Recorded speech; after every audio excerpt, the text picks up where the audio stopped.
Hello! Voici le studio secret où on prépare les chorégraphies avec Kif Kif Bledi. Hello, moi c'est Raïssa Ley, la fondatrice de la compagnie Kif Kif Bledi. Donc nous, on est une compagnie de danse spécialisée en danse traditionnelle du Maroc, d'Algérie, de Tunisie et du Liban. Et on a notre propre studio où on est aujourd'hui. Kif Kif Bledi, c'est de faire un espace diasporique culturel où peuvent se retrouver des personnes qui s'intéressent aux cultures notamment d'Afrique du Nord. Et on propose plein de choses, des conférences, des cours de danse, des événements pour pouvoir se reconnecter à nos racines.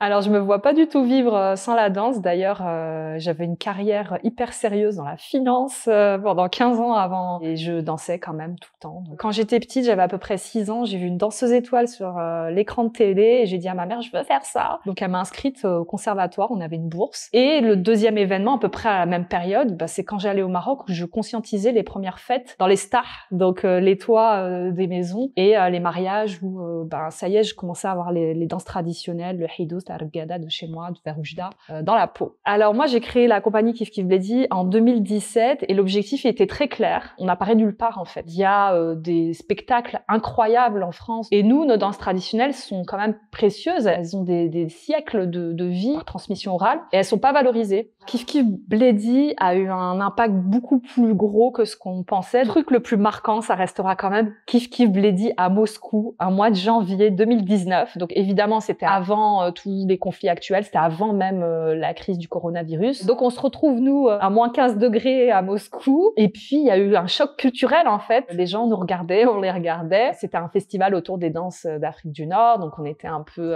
les guests. Et là, quand on arrive dans la salle où tout était organisé, il y avait un autre événement. Et c'était un espèce de bal musette russe.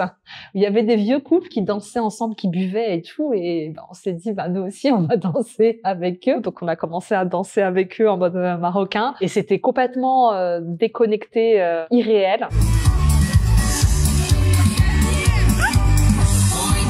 Je me considère vraiment comme une héritière culturelle très chanceuse d'ailleurs, très privilégiée, parce que j'ai eu la chance de savoir de quelle tribu amazigh je venais et de connaître pas mal de rituels venant de mon histoire, même s'il manque pas mal d'informations. Et une fois que j'ai conscientisé ça, j'ai conscientisé le rôle et l'importance que je jouais dans la transmission. Ça, c'est quelque chose d'assez important, je pense, quand on est issu d'une culture, de vraiment prendre la place en tant qu'héritière ou héritier, surtout dans une culture orale. Moi, je pense que tout le monde sait danser la danse de ses ancêtres. C'est qu'il faut juste activer la flamme. C'est pas possible. C'est là, il faut juste l'activer.